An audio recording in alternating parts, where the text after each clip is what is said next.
Pabandykim įspręsti tokį uždavinį. Čia yra pavyzdys, kaip turi atrodyti visas sprendimas, o šičia reikėtų spręsti ir padaryti taip pat kaip ir čia, ar bent jau panašiai, ir vaizdą, ir panašiai. Pradėkim. Dabar suma tai yra kaina padauginta iš kiekio, todėl lygų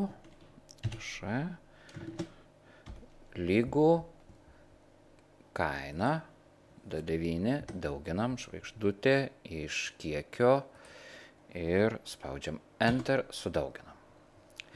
Galim iškart patemti formulę žemyn, taip, viskas tvarkoj. Dabar nuolaida. Nustatyta nuolaida nuo sumos taikoma, kai kiekis daugiau už 199 litus.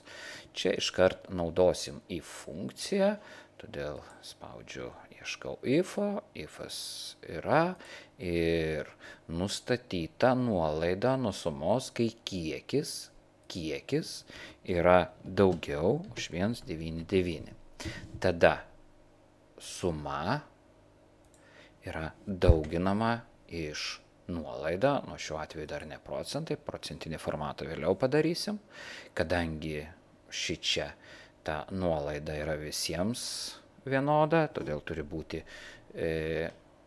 absoliučios koordinatės, spusteliu F4 klavišą, gaunu su doleriais, tai yra absoliučia koordinatė, ir jeigu nuolaida netaikoma, tada, reiškia, nuolaida bus 0. Spaudžiam OK ir turim 135.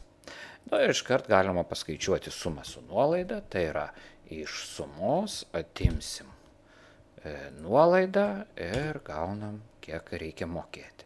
Tada galima abu pasižymėti, timtelti žemyn ir paskaičiavom šičia. Dabar toliau, viso reikia suskaičiuoti po kiekis stulpelių ir po sumą su nuolaida. Ir darom viso. Tai būtų elementariai, sudėti visą šitą stulpelį, galim spausti tiesiog autosum, galima peržymėti, kad tokia yra, spaudžiu Enter, turiu mažiausia.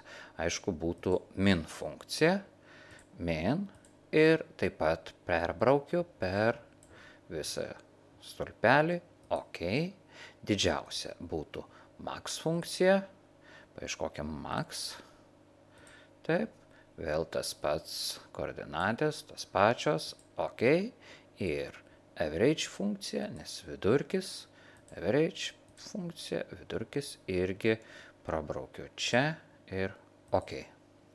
Taip, turim. Dabar lygiai taip pat šičia turėtumėm skaičiuoti, bet paimkim mes tą paskaičiavimą, nukopijuokim, pastatykim čia, įklijuokim ir viską turim paskaičiavę, spaudžiu Escape, kad tas dingtų. Dabar pasižiūrim, kaip čia turėtų atrodyti. Čia turi būti lito formatas, tai yra piniginis formatas, galima tiesiog pasiimti čia, currency, taip, pažiūrim ar, taip, du skaičiai po kablelio, viskas tvarkoj, turim ir čia. Sekanti lentelė būtų, reiškia, paskaičiuoti prekių skaičių, kurioms taikoma ir netaikoma nuolaida, bet atitinkamus kiekius litrais. Tai yra, kiek kartų taikyta nuolaida ir kiek kartų netaikyta. Tokį dalyką galima skaičiuoti su COUNTIF. Dabar paieškokim COUNTIF. COUNTIF, tokio neturim tarp dažniausiai naudojimo. Ieškom tarp visų galbūt funkcijų.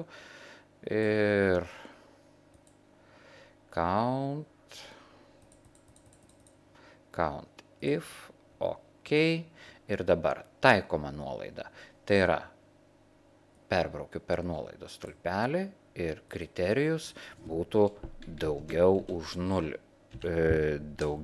0. Toks kriterijus, tai yra nuolaida taikoma.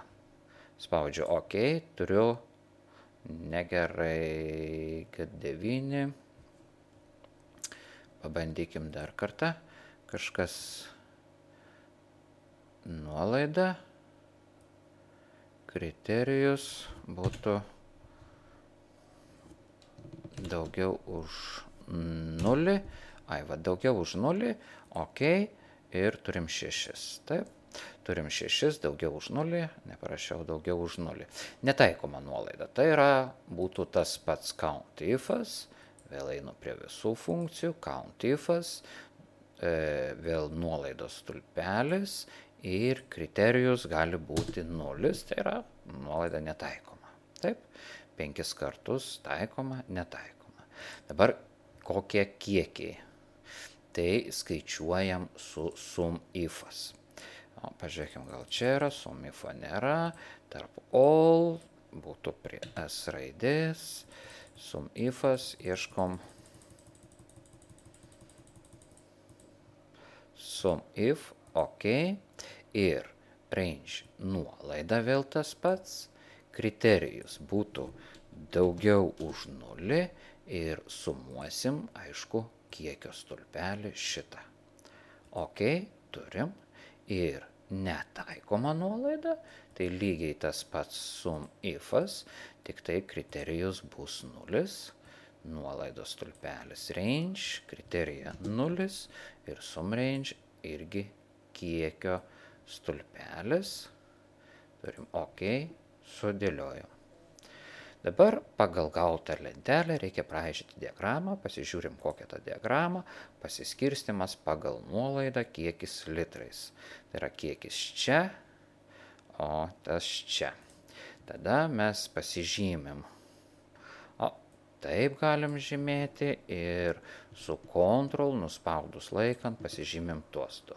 Ir tada einam insert į diagramas, turi būti tokia diagrama, turi būti tokia diagrama ir ok, turim čia, pasineškim žemyn, pasižiūrėkim ar panašią gavom, tikrai panaši, dabar chart title.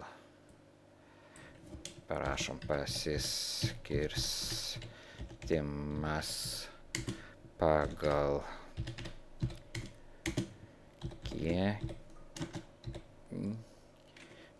kiekį, kablelis, litrai tikriausiai, ar toks ten buvo užrašas, netaip svarbu, pagal nuolaidą kiekis litrais, pasiskirstimas pagal nuolaidą, taip, enter paspauskim, kiekis litrais. Taip, turim tokį, gražu, taikoma nuolaida, netaikoma ir turim dar procentus uždėti, procentai čia, ką mes turim išdėti arba su šito pliusiuku, data labels, taip, pasimkim daugiau, kad opcijų būtų, mes dėkim tas procentinį ir liktai ir gražu. Taip, turim čia, ką čia dar galim, liktai buvo toks rėmelis čia uždėtas, galim pabandyti ir čia rėmelį uždėti, kur čia yra fill ir border, ir galim pasidaryti solid line, juodą kokią gal spalvą dėkim, taip, turim, taip, turim tokį, taip. Dabar liko tik pagražinimas, ir toliau mes gražinsim.